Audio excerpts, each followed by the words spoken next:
Noah Bell had been practicing with an empty revolver for 11 mornings. Not loudly, not bravely, not for the crowd. He stood behind the blacksmith's shed in Mercy Creek, facing a rusted horseshoe nailed to a cottonwood post, and drew on it again and again until the dust at his boots looked combed by his own turning heels. The town noticed him. The blacksmith noticed from beneath the wagon axle. The widow who kept the telegraph desk noticed through a cracked pane of green glass.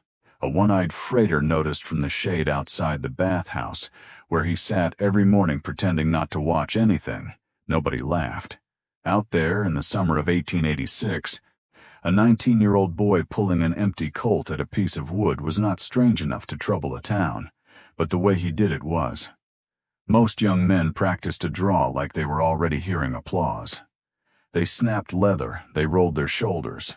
They made speed into theater. Noah Bell did not. He drew slow, reset, drew again. Each time he changed one small thing, the turn of the wrist, the lift of the elbow, the instant his thumb found the hammer, the place where his eyes landed before the barrel did. He was not pretending to be dangerous. He was measuring how far away danger still was. Noah had ridden into Mercy Creek with a bedroll, a sorrel horse, a worn colt, and a sentence that had not left his skull in 3 months. Wade Sutter had said it in a saloon at Bridger's Tank, with 6 men listening. He said Noah's father had not died fighting. He said Gideon Bell had folded in the dust and begged for his spring before the first shot was fired. Noah had been 14 when Gideon Bell was found dead beside the North Spring, 2 bullets in him and Sutter's men standing over the body with their hats in their hands. They swore Gideon drew first. The county sheriff wrote it down. The judge let it stand, and the spring that had watered Bell land for 9 years passed cleanly into Wade Sutter's name. So Noah went looking for the only kind of answer a locked door leaves to a boy, a gun answer.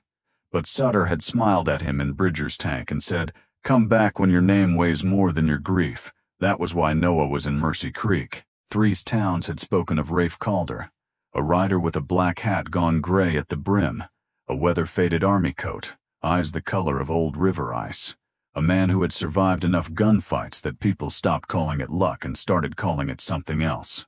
On the 12th morning, just before noon, Rafe Calder came in from the West Trail. He tied his horse at the empty rail beside the assay office and started toward the hotel with his saddlebags over one shoulder. Noah stepped out from the blacksmith alley. Rafe saw him before the boy spoke. That was how Rafe saw streets, the whole street first, then the parts that could kill him. 19, lean from bad food and hard purpose, right hand close to the holster, chin lifted the way young men lift it when they need courage to look like certainty. Rafe kept walking until stopping became the wiser thing. "You're Rafe Calder," Noah said. Rafe set his saddlebags down. "I've answered to it. I've been waiting on you." Rafe looked at the boy's colt, clean oiled, worn from handling more than use. Then he looked at the boy's eyes. The hand was ready. The eyes were not. "What's your name?" "Noah Bell." "How old are you, Noah?" The boy's jaw tightened. "Old enough." "Old enough for what?" Noah swallowed, not from fear exactly, but from the weight of finally saying the thing out loud. "They say you're the fastest hand between Santa Rosa and the Mormon Road. People talk wider than they know. Are they wrong?" Rafe took in the blacksmith, the telegraph widow, the one-eyed freighter, the men now leaning in doorways without having been invited. An audience had formed itself. Audiences always did when blood might become public. "What do you need from me?" Rafe asked. Noah's shoulders went square. "I need to know if I'm fast enough." "For who?" "Wade Sutter." The name changed the street without moving a single board. Rafe did not know Sutter as a friend or enemy. He knew the shape of the name. Cattle money. Hired witnesses. County paper that bent just enough. A man who made law and violence shake hands, then called the result order. Rafe picked up his saddlebags. "Not in the street," he said. They sat at a back table in the hotel dining room where the noon heat hung against the windows and flies worked the corners. Noah told it badly at first. Boys tell old wounds like they are still bleeding. Everything comes out in the wrong order. Rafe let him stumble until the anger burned down into facts. Gideon Bell had filed his spring right in 1877. Not just a claim to land, a water filing. North Spring, Cottonwood Draw. 2 miles of ditch line marked by stone cairns and a survey chain. The courthouse copy had disappeared after a roof fire in Black Mesa. 6 months later, Wade Sutter filed an overlapping water claim. The judge honored Sutter's paper. Gideon protested in open session. 3 weeks later, he was dead. The sheriff ruled self-defense. The witnesses were Sutter's riders. Noah had spent 5 years learning that a poor man's truth can be perfectly visible and still not count. Rafe listened until the boy had nothing left. Then he asked, "How long have you been practicing?" 3 months. Every day? Morning and dusk. You're quick? Yes, no boast, just a report. Quicker than most. Noah nodded. Rafe leaned back. That may be true. The boy looked up, but it won't save you. Noah's face hardened. You don't know that. I know men like Sutter. He doesn't stand in front of anger unless he's already owns the ground under it. Rafe stood and walked out into the street. Noah followed. Dust dragged across the ruts between them. Show me, Rafe said. What? What 3 months bought you? Noah hesitated only long enough to hate being tested. Then his hand moved. It was good. Better than good. The Colt came out clean, rose flat, and locked on Rafe's chest with the kind of speed that would have ended many arguments in many rooms. Rafe had already drawn. Noah never saw the movement. He only found himself staring into the dark mouth of Rafe Calder's revolver. Rafe lowered it first. He did not smile. He did not make a lesson into a humiliation. He simply holstered the gun. Noah looked at his own weapon like it had betrayed him. How? You watched your hand? I watched you? No, Rafe said. You watched the part of yourself you were afraid would fail. The words landed harder than the draw. Rafe pointed at Noah's shoulder. The hand is late. The decision starts higher. Shoulder breadth, coat line, weight on the boot. A man tells you before he tells his gun. Noah holstered slowly. I can learn that. You can. Then teach me. That is not the first thing you need. Noah's eyes came up, angry again because anger was safer than shame. What do I need? Rafe looked toward the north road where the land ran white and empty under the sun. You need to stop mistaking a grave for a courtroom. Sutter wants you to come with a fast hand and a dead father in your throat. He knows that kind of boy. He has buried that kind of boy. You draw on him, and by sundown his men will swear you reached first. Noah said nothing. A grave, Rafe said, is a poor place to prove a point. The boy stared at him. For the first time since he stepped from the alley, he did not look like a boy trying to become a killer. He looked like a boy wondering whether there was any other shape left for him. What else is there? Rafe sat back down at the hotel table. Tell me about the water filing. They spent the next 2 hours with a coffee cup between them and every scrap of memory Noah could drag into the light. The filing date, the surveyor's name, the spring markers, the missing courthouse volume, the fire at Black Mesa, the judge, the sheriff. The men who swore Gideon Bell had drawn first. Rafe kept returning to one thing, the original survey. Water filings in that territory were not supposed to live in one county book. A surveyor sent a tracing to the county clerk and a duplicate to the territorial water office every quarter. Black Mesa might have burned, but Mesa Junction kept quarterly packets in a stone vault under the Surveyor General's office. Noah went very still. Would Sutter know that? If he was careful, maybe. Was he? He burned the easy paper, Rafe said. Careful men still miss the paper they never think a poor man can reach. Noah pressed both hands flat to the table. A paper, a vault, a ride east. For the first time in 5 years, his father's death had an edge he could put his hands around. When do we leave? Rafe did not answer. Outside, 3 horses came down the north road at a pace too deliberate for travelers and too spread for friends. Rafe rose before Noah turned his head. He crossed to the window. A county sheriff rode first. 2 men behind him did not wear badges. They rode like hired iron, trying to look official. Stay behind me, Rafe said. He stepped onto the hotel porch as the sheriff pulled up. The man had a long dust-colored mustache and the tired look of someone who had signed too many papers for men he did not respect. Noah Bell, the sheriff called. Rafe rested one hand on the porch rail. What business? Warrant. From where? Black Mesa County. Rafe looked at the 2 riders behind him. Those your deputies? The sheriff's mouth tightened. They're assisting. They're Sutter's men. No answer. Rafe held out his hand. Let me see the warrant. The sheriff did not move. That paper crossed a county line, Rafe said. Mercy Creek sits in the San Arcadio district. You need district endorsement before you touch him here. It's being arranged. Then you're early. The 2 riders behind the sheriff shifted in their saddles. Rafe noticed. So did everyone else watching from the shade. The sheriff's face darkened. You a lawyer? No. Then what are you? A man who can read a borderline. The street held itself still. Rafe stepped down one porch stair. Ride back. Tell Wade Sutter the boy is not leaving Mercy Creek in your custody today. Tell him district endorsement matters, and tell him something else. The sheriff waited because he had already come too far to pretend he was not listening. Tell him I know about the 1877 North Spring tracing and the quarterly packet sent to Mesa Junction. The two riders stopped looking bored. That was the tell. Noah saw it from inside the doorway. Rafe had not found the paper, but he had just made Sutter afraid that he might. The sheriff looked from Rafe to the riders, then back again. He held the street another half-minute to make retreat look like judgment. Then he turned his horse north. The two riders followed. Rafe watched them until the dust took them. Noah came onto the porch. You wanted that message delivered, yes, to make him move, to make him show which paper scares him. Noah looked north. He'll send men, tonight. How do you know? Because men like Sutter do not fear bullets. They fear records. Mercy Creek changed before sundown. Doors closed earlier, windows gained faces, then lost them. The blacksmith brought in his tools. The telegraph widow pulled her shade but left one narrow gap. Rafe moved Noah from his hotel room to the abandoned storehouse behind the bathhouse, then moved him again after dark. Why keep moving? Noah whispered. Because men who think they know where you are become less careful. At a little past 2 in the morning, 4 horses entered Mercy Creek from the north without lanterns.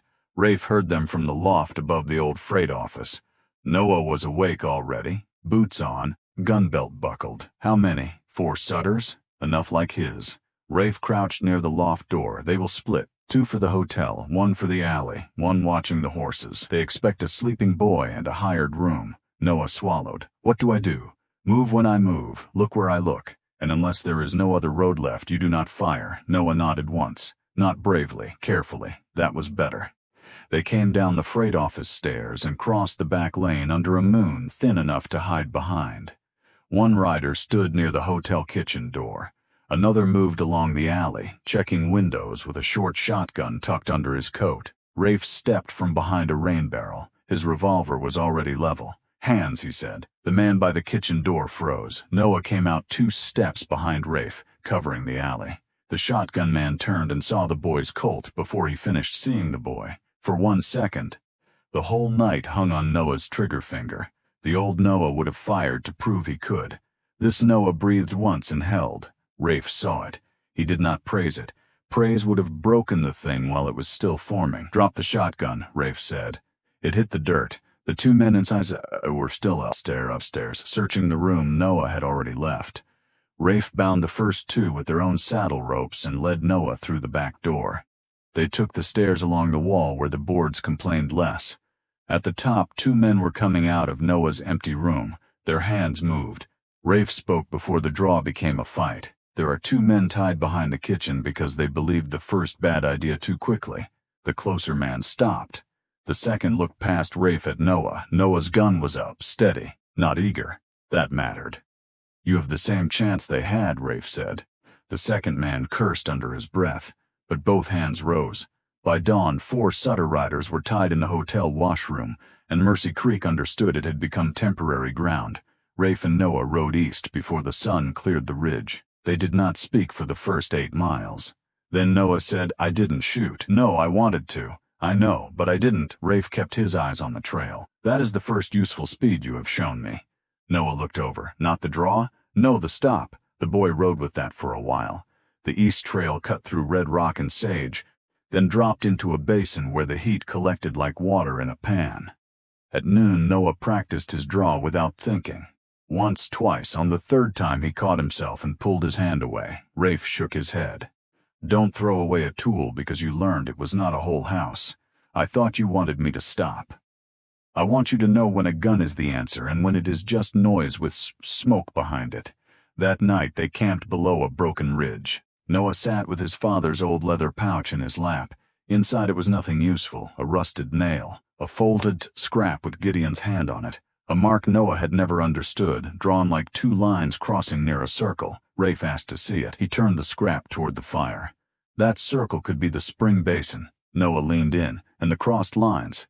Survey marks, not a map, a reminder. My father carried that. Men who file paper often keep something for themselves, not because it is legal, Because it is theirs. Noah touched the edge of the scrap. He wasn't begging. Rafe looked at him. No, how can you say that? Because a man who spends 9 years cutting ditch through hardpan does not beg for what his hands already proved. The boy's face shifted in the firelight. Grief is strange that way. Sometimes it does not leave, it just changes rooms. They reached Mesa Junction on the third afternoon. The town had no romance in it, no grand street, no painted promises.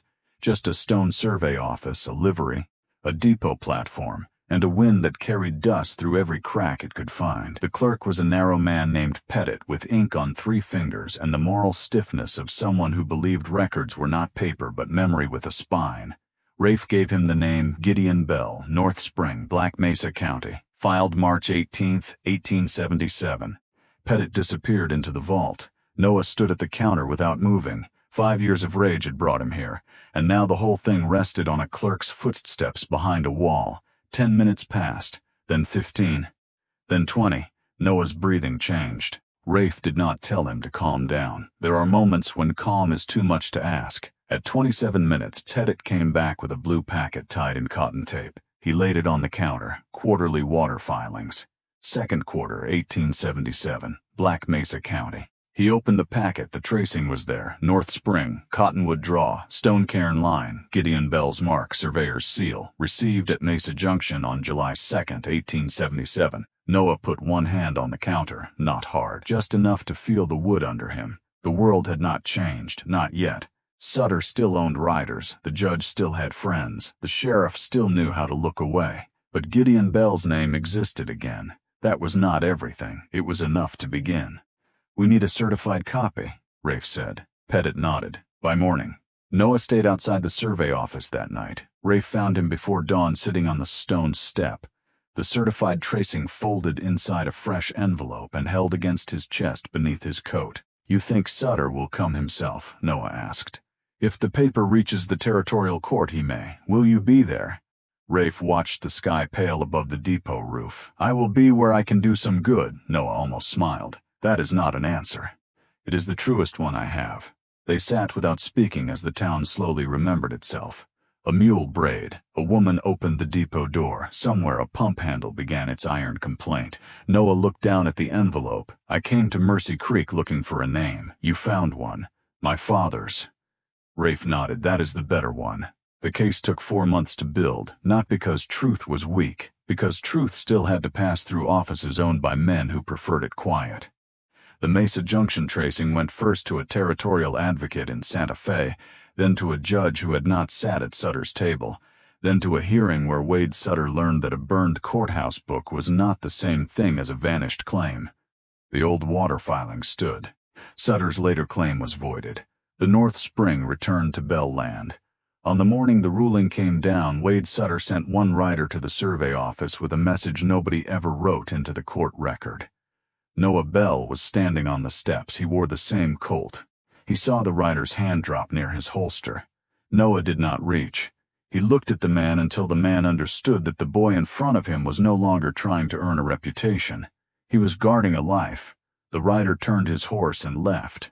Noah settled the North Spring the following summer. He rebuilt the ditch with 2 hired hands, a borrowed mule team, and the kind of patience revenge never teaches. Rafe Calder was gone by then, west or north or wherever the next wrong thing had raised its hand. But in Mesa Junction before dawn, a 19-year-old boy had held his father's name against his chest and learned the lesson every gunman either learns late or dies before learning at all. The fastest hand in the room is not always the most dangerous man in it. Sometimes the most dangerous man is the one who knows when not to draw. Sometimes it is the one who can stand between a boy and the worst decision of his life without making the boy feel small. And sometimes it is the boy himself, once he understands that living long enough to make the truth stand up is harder than dying for it in the dust. A grave is a poor place to prove a point. The living are the only ones who can make the truth stand.